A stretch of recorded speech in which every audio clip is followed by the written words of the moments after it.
Hello everyone, Happy New Year. We are back on the Civic Space, the Women's Show. Today we have very lovely panelists from Makerere University. I will let them introduce themselves. Yes. Yeah, I'm Brenda Akankwasa, second year student doing biomedical lab technology. Yes, basically that's it from me. Okay. Yeah. Hello, my name is Ruth Kitamirike. I'm a third year student of law at Makerere, and I'm also the Minister for Gender in the university. Thank you. Okay, so our topic for today and what our panelists will be taking us through is women empowerment in institutions of higher learning. So we are here with the Gender Minister of Makerere, and I believe you are one of the committee members. Yeah, Yes. for GRC. You are GRC, which college? Yeah, COVAB. So what is a GRC for our audience who don't know what a GRC Yeah, is? it's a guild representative councillor. So you like an MP or something? Yeah, For your constituency yeah. of the guild. Okay. Okay. So tell us a little bit more about the gender ministry. Does Makerere really need a gender ministry? Whenever people think about gender ministry, it's this big thing, and they would think that, students at Makerere are already perhaps gender equal, and there's no discrimination. Yeah. And why the hell would you need any more woman empowerment when you're a female university student? You have probably made it. It's not like they're refusing you to go to school over your male counterpart. So tell us a little more. What is the relevance of the gender ministry in Makerere? Thank you so much, moderator. The gender ministry is actually one of the most relevant ministries in Makerere University.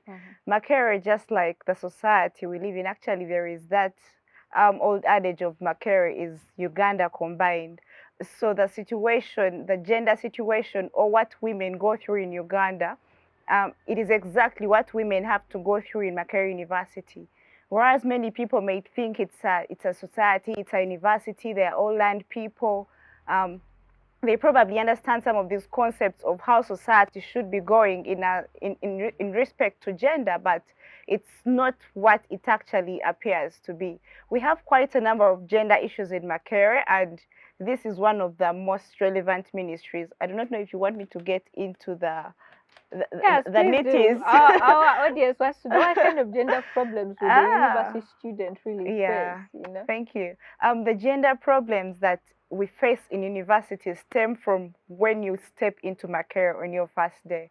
The students who get into the university and the people out there just ready to prey on them. We have freshers coming in on the 29th of this month, and there are people who are just ready to get themselves a fresher to do whatever they want to do with them. When you're a fresher, you have quite a number of challenges. Say you have been given a course, and after 2 weeks, you feel like you want to change course. There is a particular office you have to go to, but what happens when you get to that office? Girls will always report that there is that quid pro quo kind of relationship that goes on in university when accessing services. You're in a class, you didn't understand a particular concept, and someone is fronting a need that they want if they are to really ably discuss for you something in class. Even beyond the class and everything, Makerere University, civilized as it may seem to be, we have people who still carry on these I wouldn't want to say, but border characters of you are walking by and they feel it's okay to hiss at you or something like that. And even when it gets to the spaces of leadership, Makerere has more women actually, more female students than male students. But when you look at the Guild Representative Council, where Brenda and I sit, we have more men in the house than women, and yet it should be the other way around, because the university population is more of female than male. So there are quite a number of gender issues in the university, and this is one of the most crucial ministries in student leadership. Okay, so let's get to you. So she has talked about all the challenges that the ministry has faced, But what I mean, you go on an election. I'm getting for you to become GRC. You're here. You're in a, out of the few people, you are in a committee, you're a committee member. Do you really feel that you need any sort of more empowerment than that? Yes. Well, I think I do, because I'll share with you my personal experience. Yeah, how I got through this Yeah. to come on this guild cabinet. Well, the thing is, as ladies and as females, from my own experiences, we really face a lot of stigmatization, given that they think we are less of men and we have really nothing much more to offer to the society.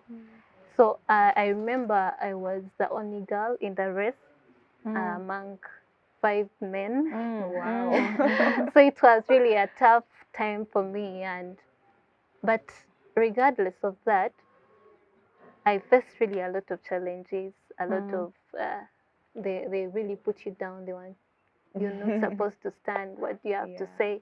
Yeah, but I stood my ground.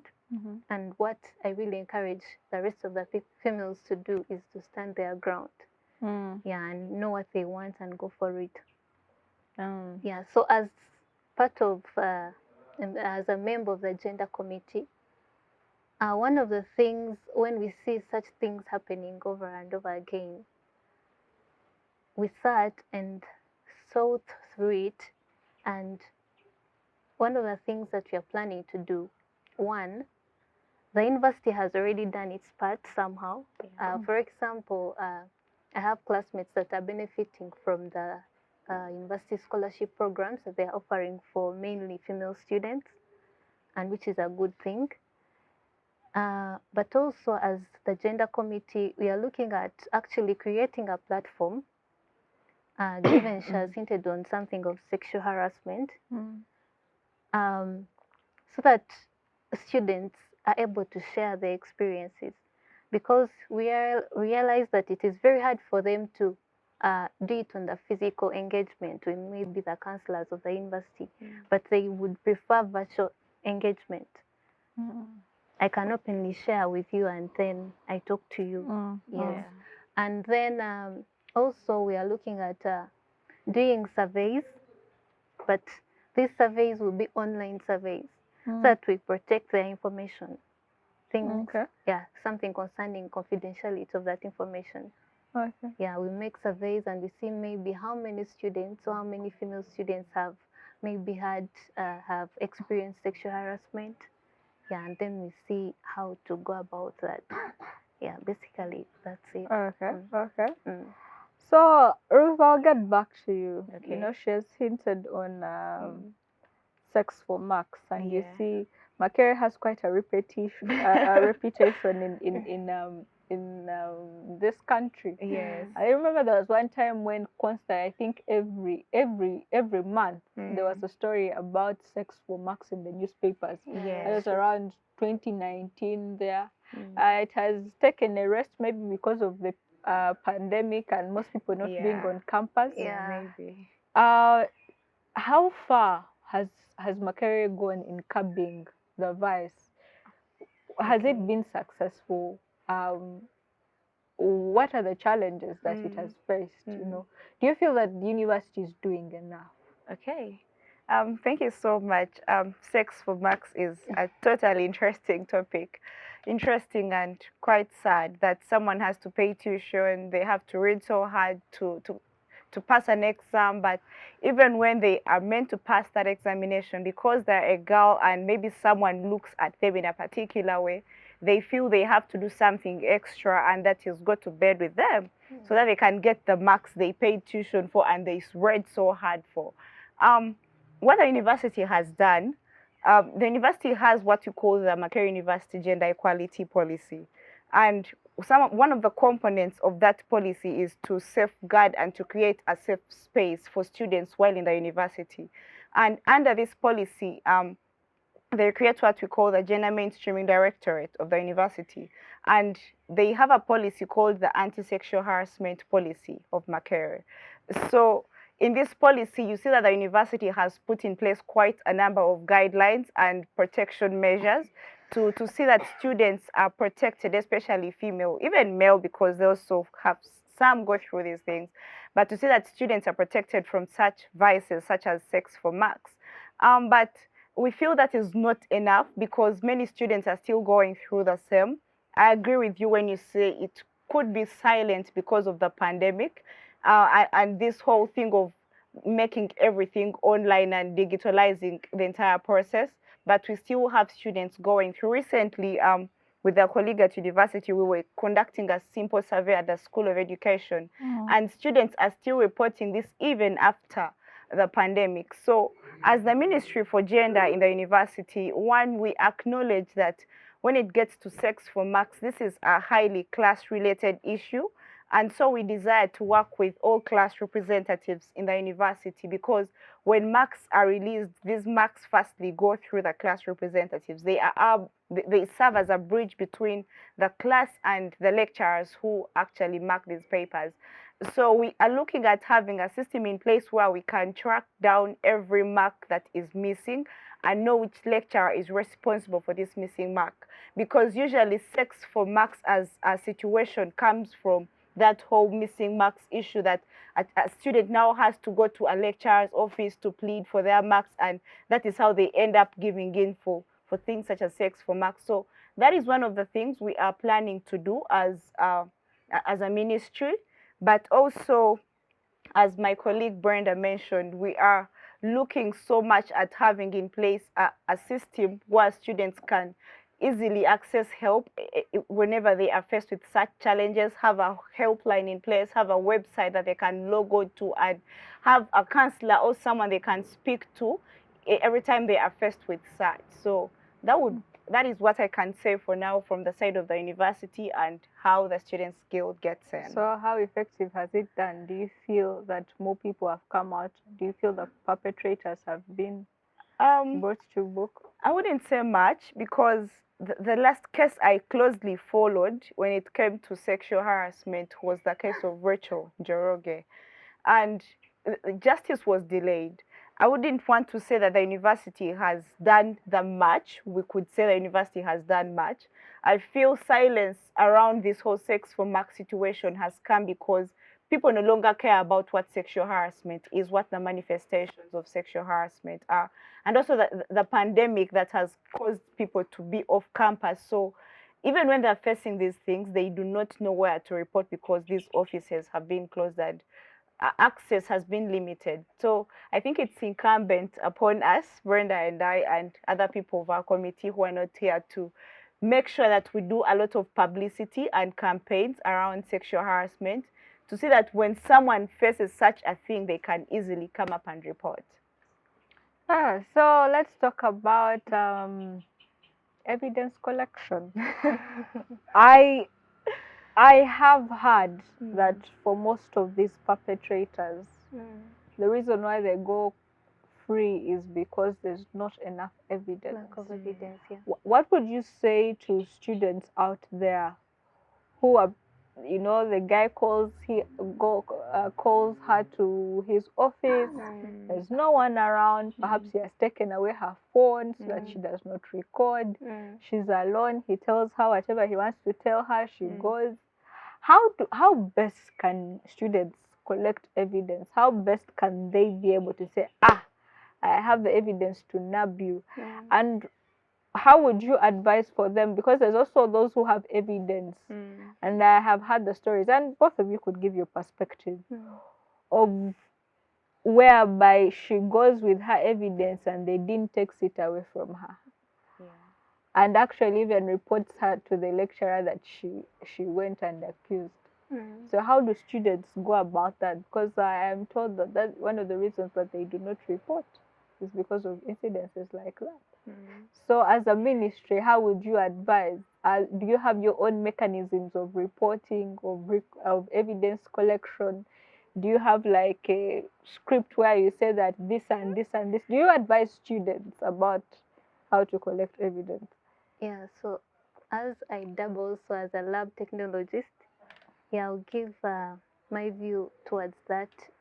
In case maybe something has happened, it has already happened, maybe he actually sexually assaulted you.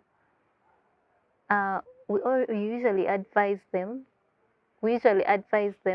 not to like wash themselves, like take a shower and bathe, because usually when you come to the hospital, in case after the incident has happened, we take a sample.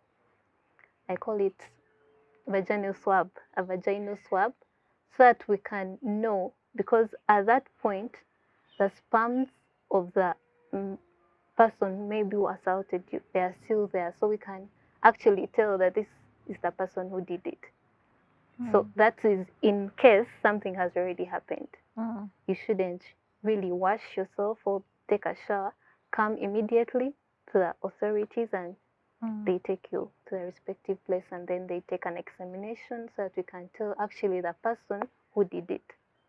Now, for those then for those, in case something has not happened, let's say just pestering you, and let's say, fortunately, he has not taken away your phone, you can record during, so that, because now for the case of Rachel, that's what she did. She did a recording. Yes, she did a phone recording. During all that incident, everything was recorded. So she was able to tell that this is what happened, and the person had nothing to really defend himself against, because the evidence was there. Then how about when the phone is taken? I believe sometimes there are CCTV cameras in those respective offices.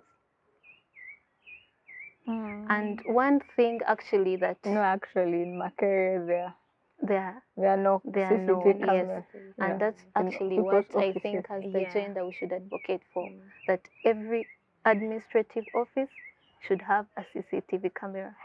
Okay, they might tell you that they don't have funding for that. No, it should be there, because the reasons we are giving for them to be there, they're really evident, and we can really justify them. Yeah, so they should be there. They should be installed. But want also that make the lecturers conscious. Instead of me doing it in my office, I call you to my hotel room, or I call you into a restaurant.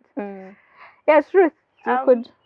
For me, in as regards to that, one thing that we are actively going to embark on, we are going to make sure that our contacts are out there, and as we had earlier said, a helpline and a system where students can freely report, so that even before this whole thing happens, before you get to the position of being sexually assaulted, record, let that information be with at least someone.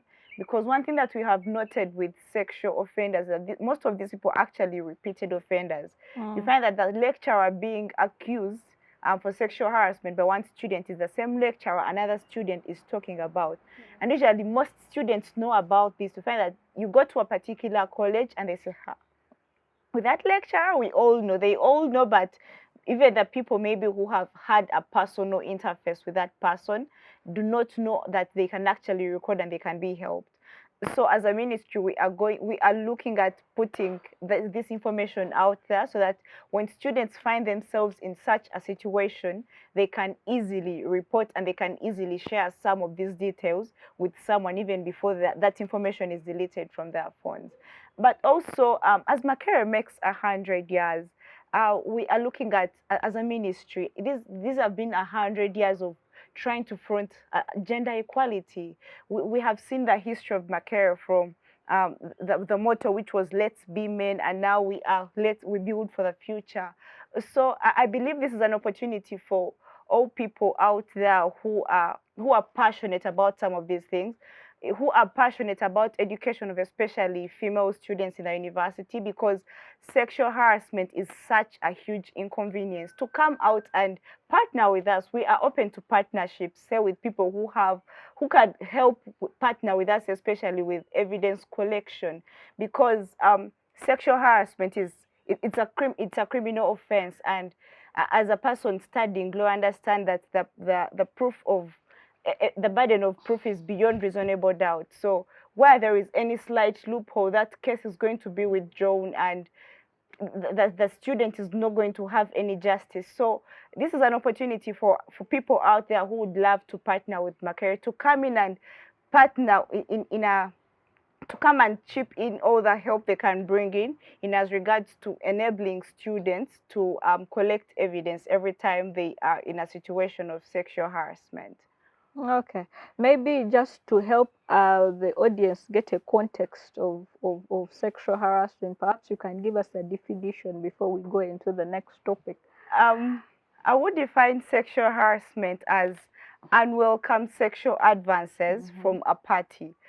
So for as long as something is unwelcome and it's a sexual advance, then it would amount to sexual harassment. It could be that uncalled for winking all the time, anything touching me in a way I do not want, a language that I've clearly told you I'm not comfortable with. So for as long as it's unwelcome, I show you that I do not want it. The more you try to do it over and over again, that would amount to sexual harassment. Okay. So you talked about 100 years, Yes. and I am aware that recently Makerere, it was all over the news, Twitter, where that Makerere has had its fifth female guild. Yes. And I'm meant to understand that she has been out of 87 guild presidents, you have had only 5. Yes. So now Makerere is making 100 years. Do you really find that are we where we ought to be? Surely, should there be only 5 female guild presidents out of 87? Are you comfortable with that? Just give us. I would like to pick your thoughts on that. And what is the gender ministry doing to make sure that we have more? I find it quite embarrassing. Yes. So on that, well, 5 women guild presidents out of 87. Why didn't you stand for guild? Are you planning to stand for guild? No, my course is only 3 years. Yeah. So I'm done with. Yeah. So it's really something that we should really look at. Yeah, it's a challenge. Yeah, yes, we're happy that actually this time around we had a female guild president, but out of the 87, having only 5 is really something we shouldn't really be proud of. Yes, and one of the things that we are doing as the gender ministry, we are planning to organize workshops to train more women into leadership. Because I remember, actually, when you compare this guild house to the previous one, you realize that the number of the GRCs, or the guild representative councillors, the female, has increased. Because I remember before I became a guild representative councillor, they organized a workshop. Even those students, even those female students that did not have a thought of actually coming into leadership, after that workshop, we were overwhelmed. We saw more women coming on board and applying for those posts. So I think as the gender ministry, we need to organize these workshops so that we encourage more women into leadership. This is whereby we invite, let's say maybe the vice president of Uganda, Her Excellency Jessica Olupo, to come and talk to the students. We look at those women in leadership who have made it even beyond the university boundaries to come and talk to these students and encourage them to get on board, to get into those leadership positions, which they think that they are only meant for men. Yes. Yeah. I will then ask, it will be that even in a university like Makerere, why do we find that women struggle with the idea of leadership? Why is it that we do not have, instead of having, let me say, like 5 girls standing for guild, we have only 1 girl contesting against 11 men?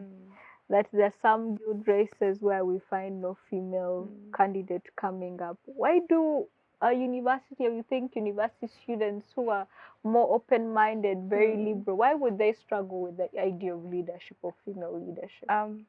I also find it very disturbing that in a university like Makerere, the most recent race, we had 11 men against 1 woman.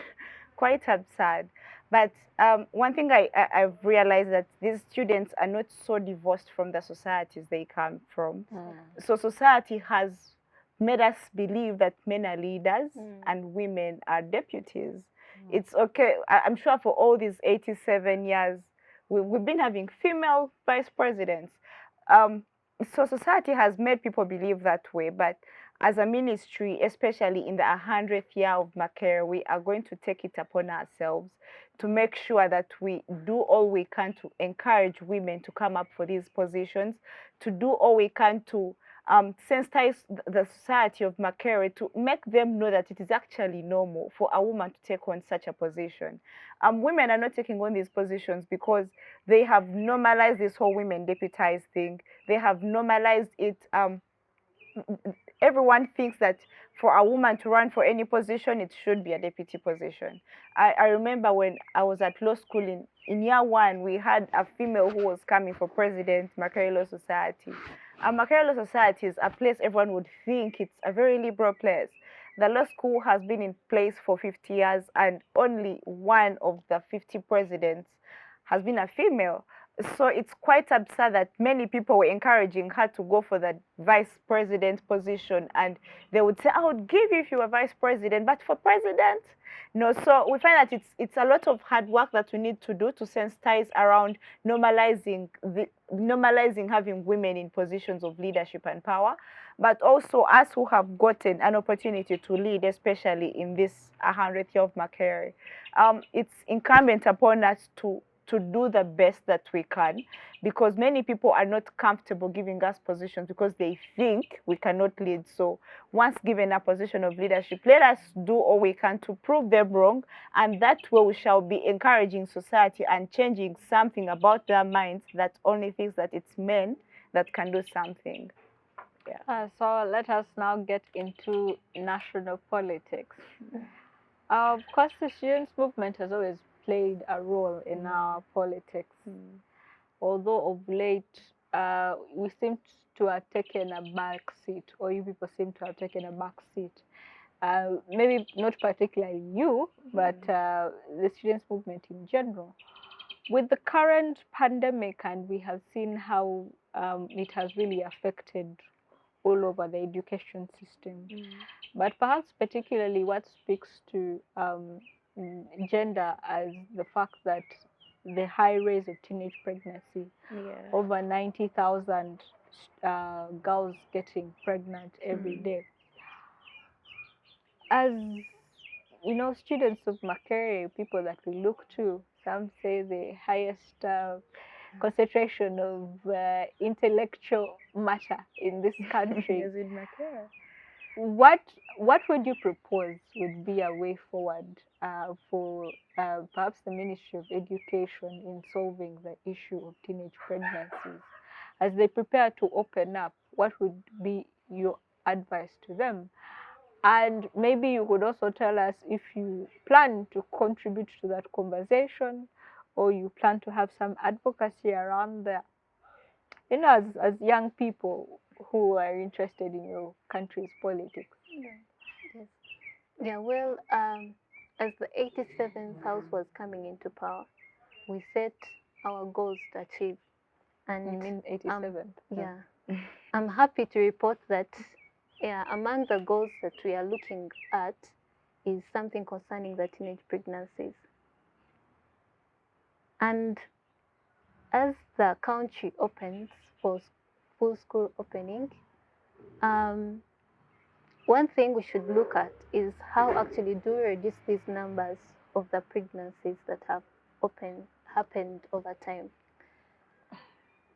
There is something we need to do, or we need to include in our curriculum, something concerning sex education. Our parents are like the parents, they are actually shy about to talk about these topics. I think you can testify on that. Our own parents, then the teachers, no one is ready to talk about that topic. They feel maybe it's something broad or heavy for the students to take in, but actually it is necessary. So I would advise that they include that in the curriculum. something concerning sex education, so that people are aware about maybe something concerning the sexual harassment, how actually they can protect themselves, how they can, all that information is really vital for the students and the children that are coming back to schools. Yes. Yeah. Okay. Yes, Ruth. What does your ministry have in store for the young girls for there? For the young girls What out are you there, proposing? it is really sad that just a short time of students being off school, many of them have now become mothers. As a person, I come from a region that has, if not the highest, the really highest number of teenage pregnancy rates in this nation. I come from Busoga region. And it is really sad that most of our girls have had to go through this. But as a ministry, we are not detached or divorced from what is happening on a national scale.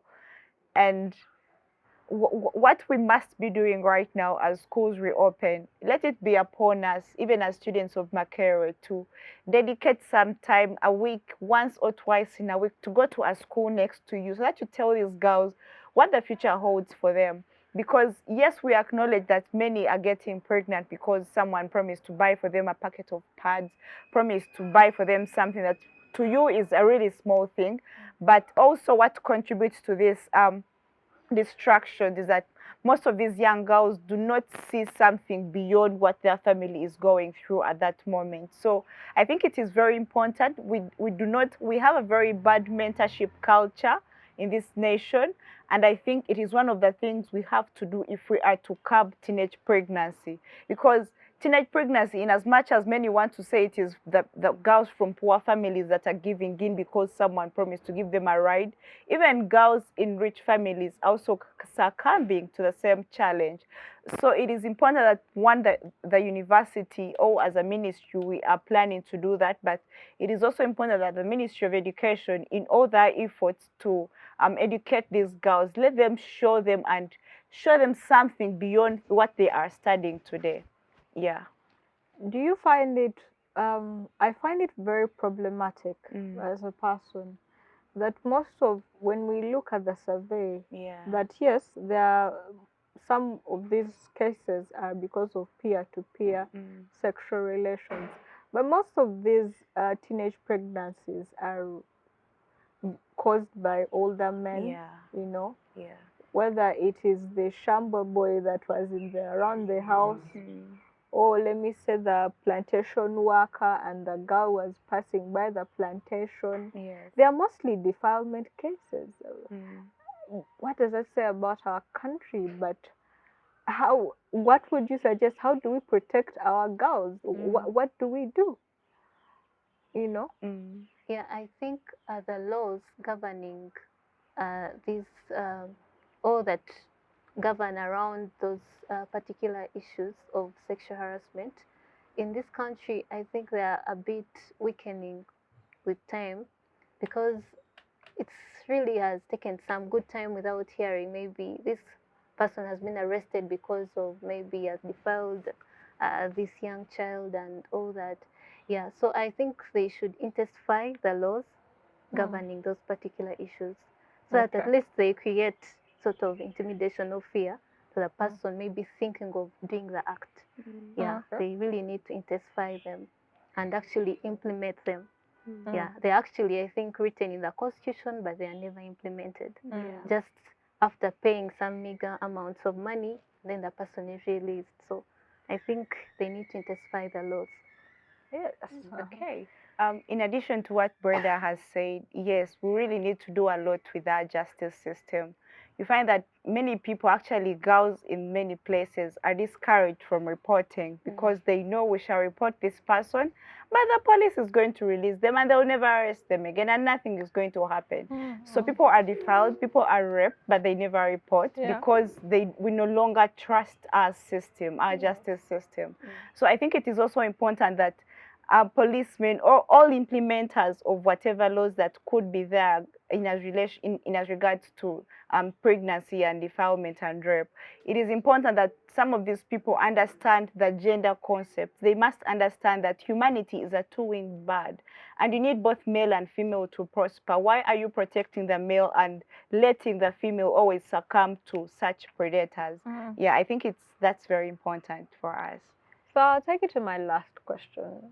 And recently, when the president, and that was last year now, the president was making up his cabinet, we saw a drastic change whereby he increased, I think the number is now 40% of his cabinet has now women. How do you feel about it? And do you think it's a step in the right direction? But then how do you also gauge its impact? Do you think that now that because there are more women in parliament, more women in cabinet, women's issues are going to be addressed? How do you feel about it? Well, it seems, not my words, it seems a good gesture. Yeah, only and only if these particular women that have been placed in these positions, they come on board and encourage the young generation. They come on board and act when they are called upon on a particular issue concerning maybe the women. That's only we shall see the fruits of that.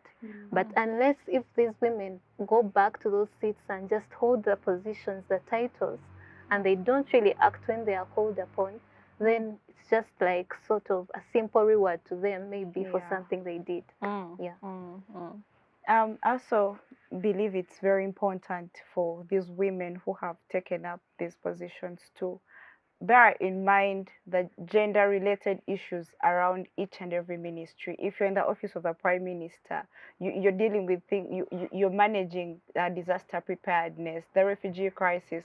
What are the gender issues that fall under your office? And as they are planning, we desire to see some of these things manifesting in the implementation.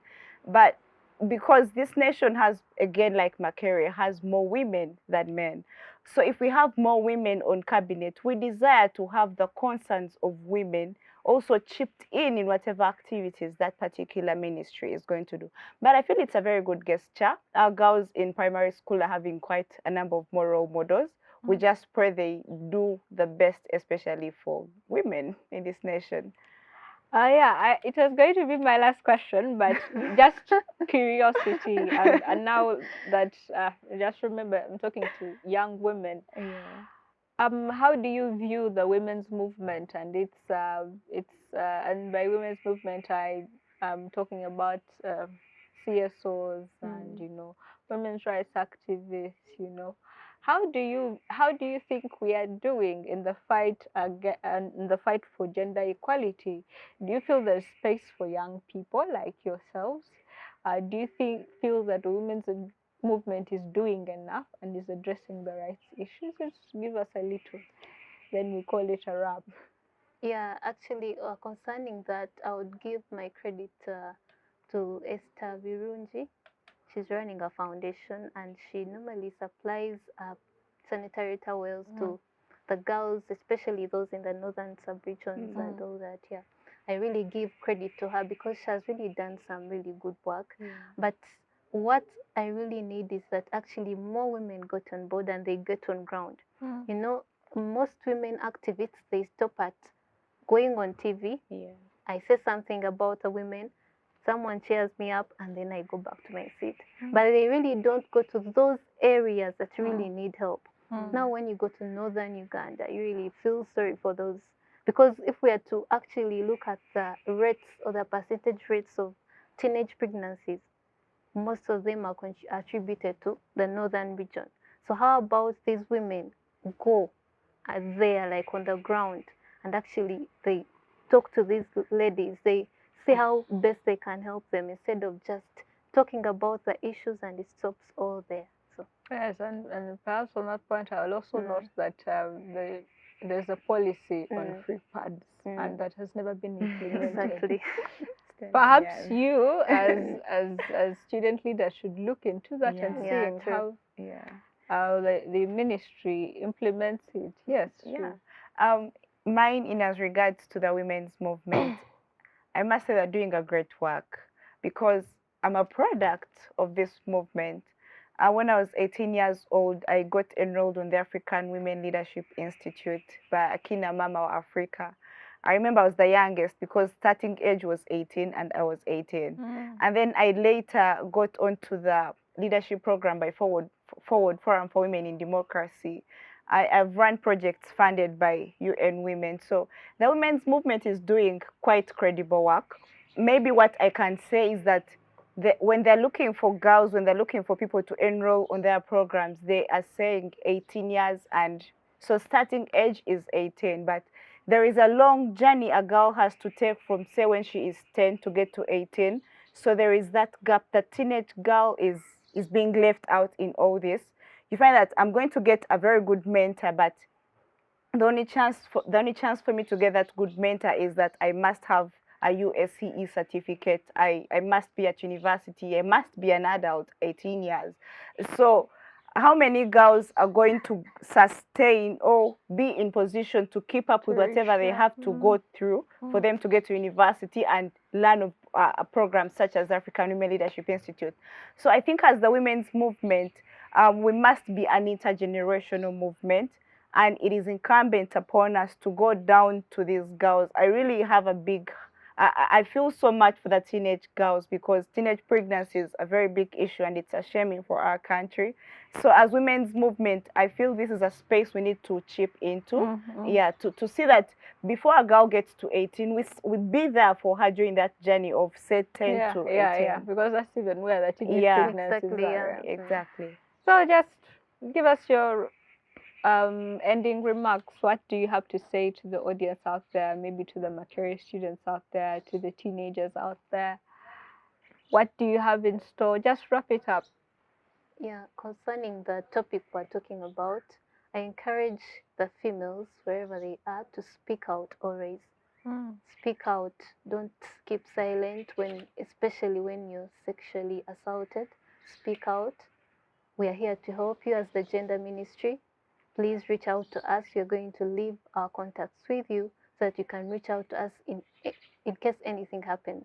Yeah, please speak out, stand your ground, and stand for your rights. Be aware of what you're entitled to and what your rights are, and defend them. Yeah, thank you. Thank you so much, Civic Space, for hosting us. The final message for our viewers out there: students of Makerere, we care about you as the Ministry of Gender, and we invite you to join us in this active struggle and campaign to see that we can have gender equality manifested in our university. Go for those positions of leadership, go for these services, speak out, engage in activities, because you are paying tuition equal to what your male counterparts are paying, but are you enjoying services as much as they do? So engage in all these activities, utilize these services, and as my colleague said, reach out to us in case of anything. We are here to serve you. Thank you. So that is it from us. Thank you so much for joining us on the show. Students of Makerere, you know where to turn to in case of anything related to gender, sexual harassment. Thank you so much, our panelists. It was nice having you here. That is it from us, the Women's Show. Next time, same day on Civic Space TV.